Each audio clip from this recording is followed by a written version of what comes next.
नमस्कार दोस्तों।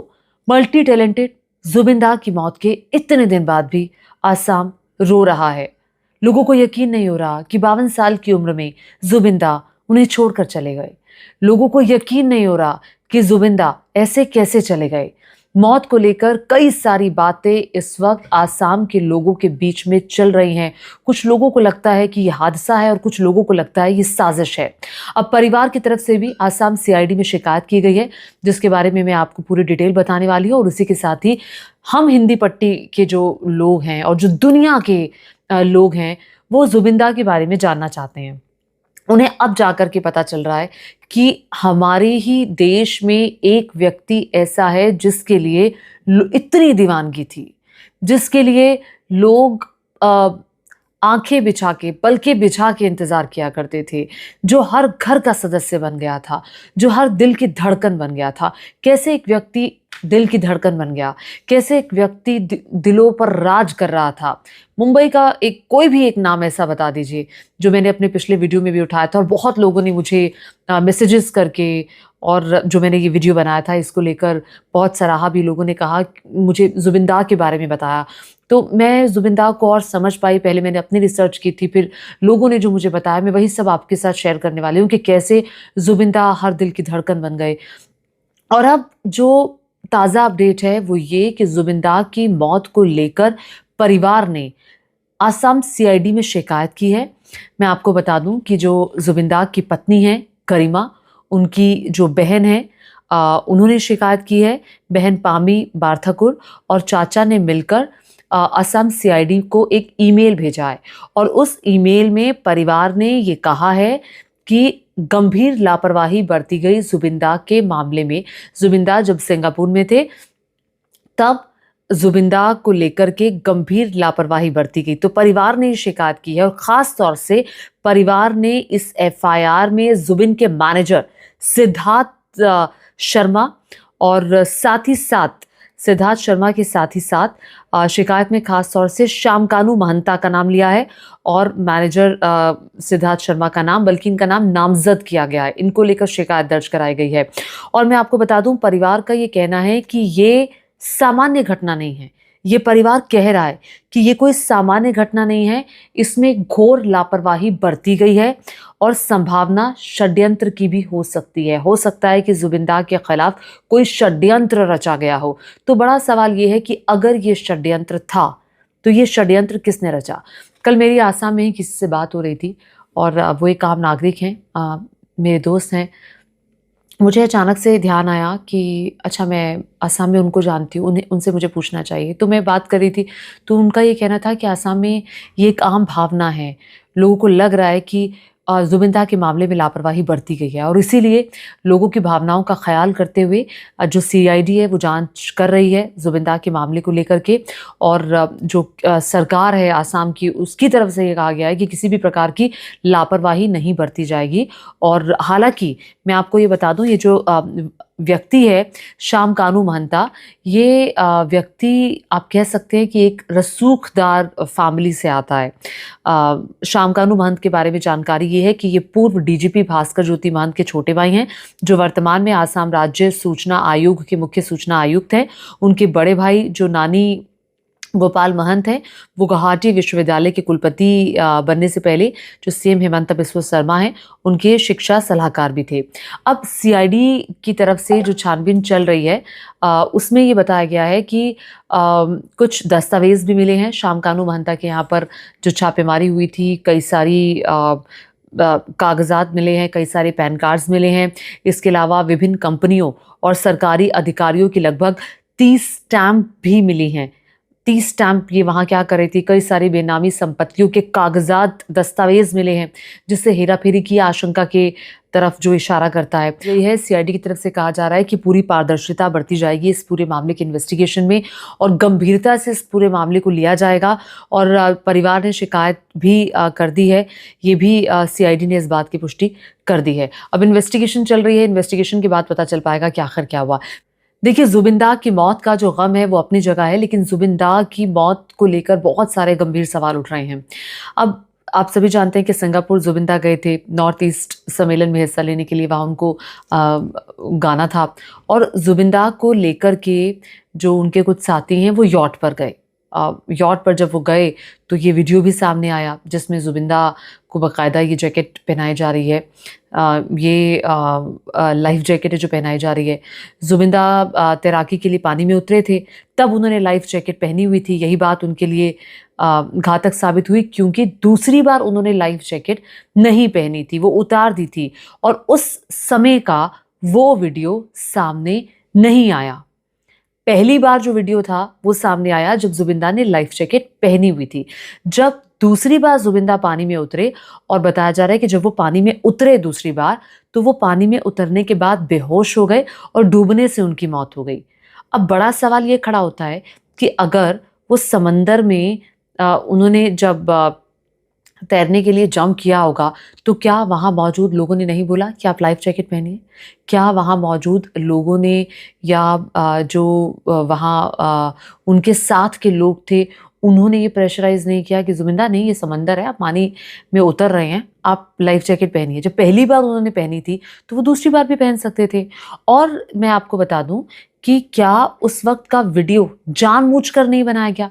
इस तरह की भी बातें सामने आ रही हैं कि आखिर वो जो वीडियो था वो क्यों नहीं बनाया गया? तो लोगों के मन में बहुत सारे सवाल हैं जिसको लेकर अब असम की सीआईडी इन्वेस्टिगेशन कर रही है, और असम की सरकार ने भी इस बात के लिए लोगों को कहा है, क्योंकि वो भी जानते हैं कि ये जनभावना से जुड़ा हुआ मुद्दा है कि इस मामले में किसी प्रकार की कोई लापरवाही नहीं बरती जाएगी, पूरी पारदर्शिता से जांच होगी और मामले को बहुत गंभीरता से लिया जा रहा है।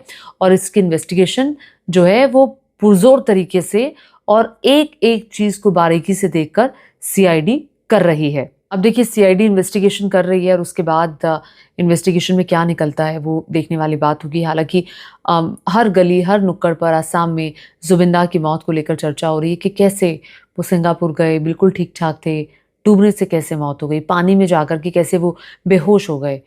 अब पानी कैसे जान ले सकता है, ये इसका सबसे बड़ा एग्जाम्पल है। अब मैं आपको ये बताऊं कि जुबिंदा, जिन्हें इतना प्यार आसाम में मिला, कैसे एक व्यक्ति को इतना प्यार मिला, कैसे हमारे देश में एक व्यक्ति जो हैं उनके बारे में हम जान नहीं पाए, हिंदी पट्टी के राज्य के लोग, क्योंकि हमें तो सारी इन्फॉर्मेशन मीडिया से मिलती है और मीडिया ने हमें इस बात से वंचित रखा कि हम उस व्यक्ति के बारे में जान पाते, हमें कैसे व्यक्ति के बारे में पता चल पाता। जुबिंदा के बारे में अगर मैं आपको बताऊं तो उनकी सादगी एक बहुत बड़ी वजह है। जितना प्यार जुबिंदा को मिला, उतना प्यार शायद आज तक किसी को नहीं मिला, और आने वाले वक्त में इतना प्यार किसी को मिल भी नहीं सकता, क्योंकि जुबिंदा सबसे जुदा व्यक्ति थे। जुबिंदा एक ऐसे व्यक्ति थे जिनका जीवन सादगी में बीता, जिन्हें अपने लिए कुछ नहीं चाहिए था, जो लोगों के लिए परवाह करते थे, जो लोगों की चिंता करते थे, लोगों के लिए काम करते थे। हर गरीब का, जहां वो जाते थे, गरीब लोगों का उन्होंने साथ दिया। हमेशा उनकी ये मंशा रहती थी कि अगर किसी के पास पैसा नहीं है तो उनको पैसा दे दें। आप याद कीजिए ना, आसाम में जब फ्लड की सिचुएशन आई थी, जब बाढ़ आई थी, तो जुबिंदा ने कितने लोगों की मदद की थी। जुबिंदा के पास मुंबई में एक घर है। मुझे एक व्यक्ति ने बताया कि उस घर को जुबिंदा ने खाली कर दिया और आम लोगों के लिए खोल दिया।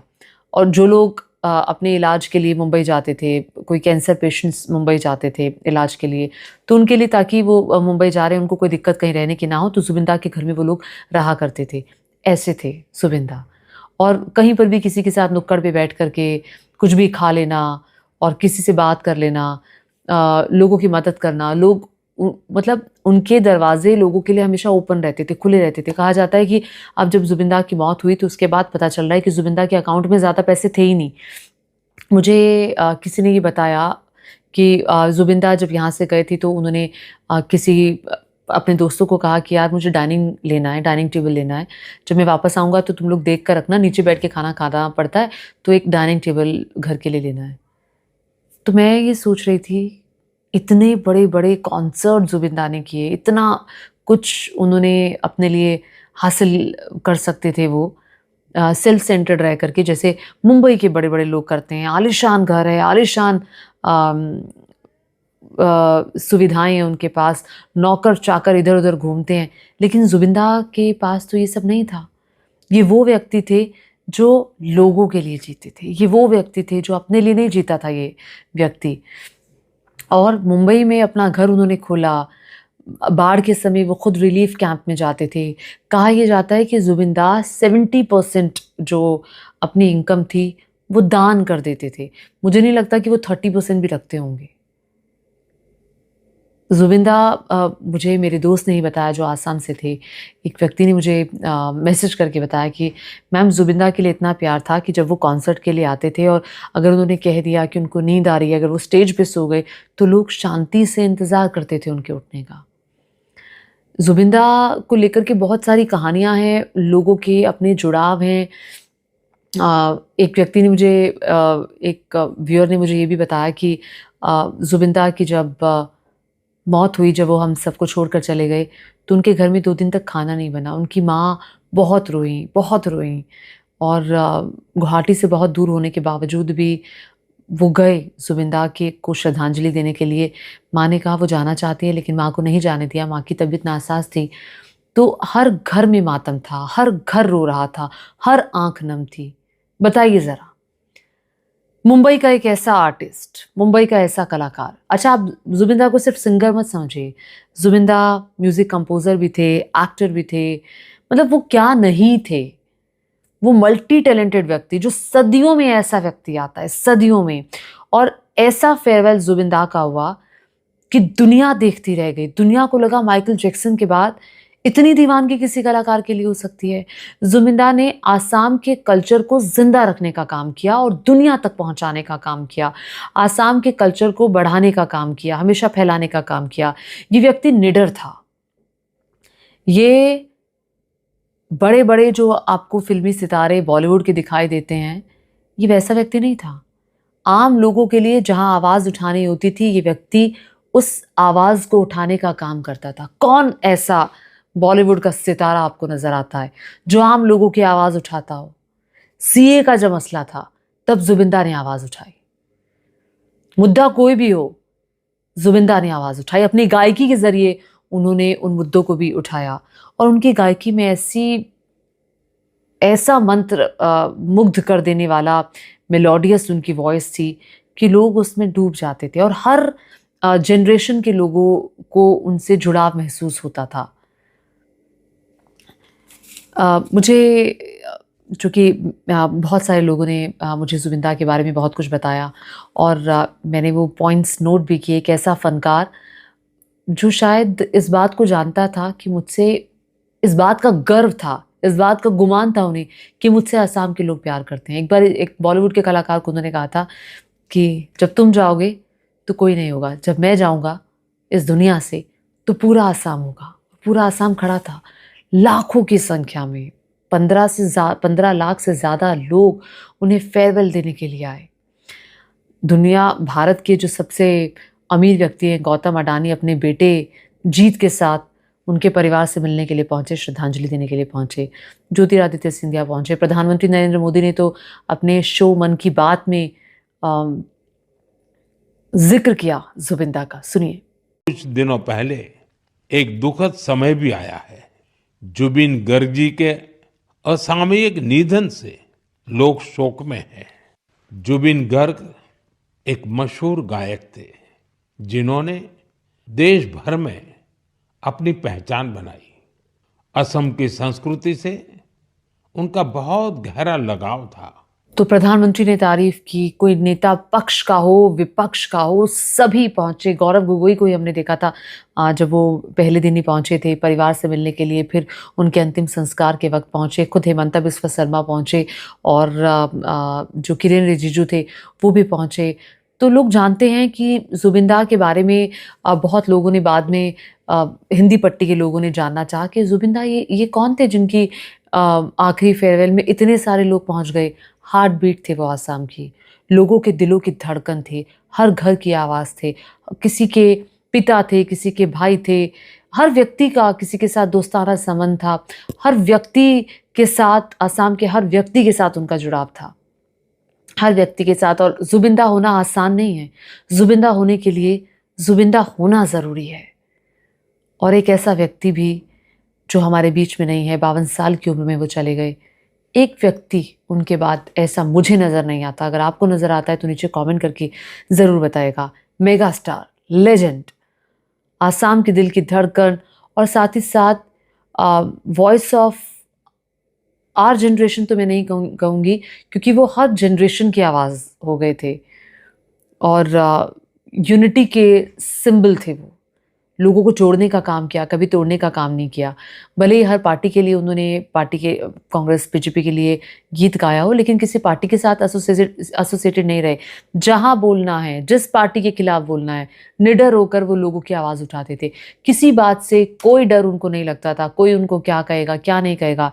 एक अच्छे परिवार से वो ताल्लुक़ रखते थे।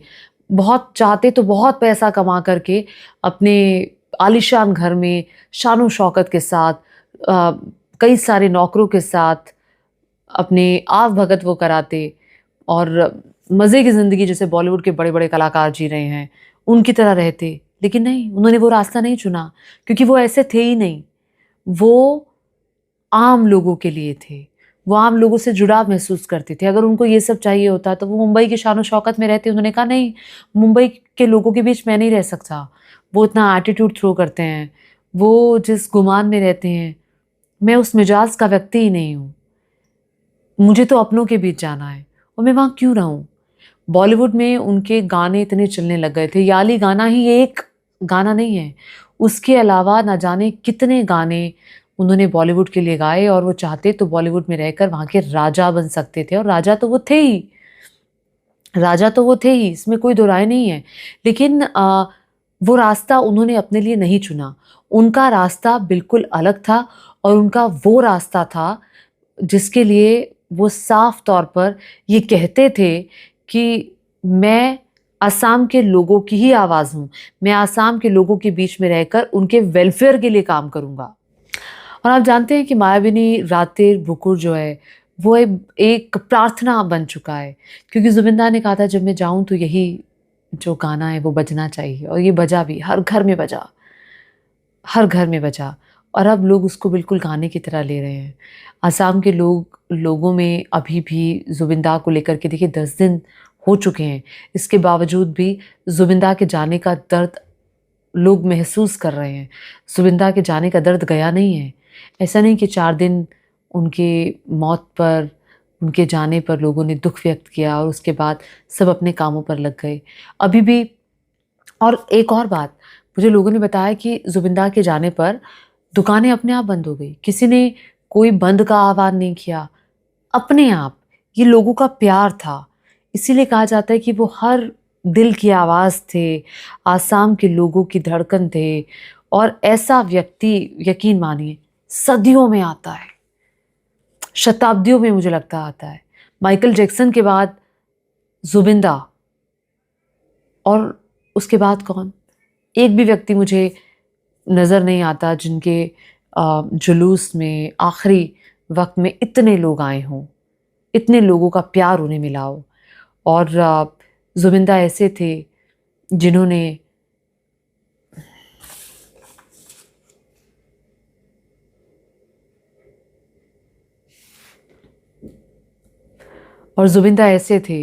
जो हमेशा यादों में रहेंगे, हमेशा। और मुझे इस बात का बहुत दुख है अपने लिए कि मैं जुबिंदा को ज़्यादा नहीं जान पाई। मुझे इस बात का दुख है हिंदी पट्टी के उन लोगों के लिए जो हमारे ही देश में एक इतने बड़े कलाकार हुए, उनके बारे में हम नहीं जान पाए। इसके लिए वाक़ई मैं शर्मसार हूँ। और हमें मीडिया ने इस तरह की शख्सियत को जानने से विमुख रखा, क्योंकि ज़्यादातर जो लोग हैं, क्योंकि हिंदी पट्टी के राज्यों की, उन्हें जो इन्फॉर्मेशन मिलती है वो मीडिया के थ्रू मिलती है। लेकिन जुबिंदा हमेशा हमारे बीच रहेंगे, अपनी गायकी के ज़रिए रहेंगे, अपने अच्छे कामों की वजह से रहेंगे, सिर्फ गायकी के ज़रिए नहीं। कि एक व्यक्ति वो भी था जिसने अपना घर मुंबई में खोला, एक व्यक्ति वो भी था जो बाढ़ में लोगों के बीच उतरा मदद करने के लिए, एक व्यक्ति वो भी था जो हर गरीब की आवाज़ था, एक व्यक्ति वो भी था जिसने उस गरीब की सेवा की, एक व्यक्ति वो भी था जिसने उसकी ऐसे टाइम में मदद की, एक व्यक्ति वो भी था जिसे अपनी बेटी की शादी करनी थी, जुबिंदा ने कराई। मैं कितने काम आपको गिनवा सकती हूँ, कितने लोगों ने मुझे कितना कुछ लिखकर भेजा है, वो सब समेटना बहुत मुश्किल है। लेकिन यस, जुबिंदा को जान करके हम सब लोगों को, हम हिंदी पट्टी के लोगों को भी बहुत बहुत बहुत अच्छा लगा कि एक व्यक्ति ऐसा भी था जिसे सब ने प्यार किया और जो हमेशा याद किया जाएगा। उनकी अच्छी यादों को लेकर अच्छी ही यादें थी और बड़े निडर भी थे, साहसी थे, किसी के सामने से कुछ भी बोलने से हिचकते नहीं थे। ऐसा व्यक्ति कहीं दूर दूर तक भी आज के ज़माने में नज़र नहीं आता। ऐसे थे हम सब के जुबिंदा।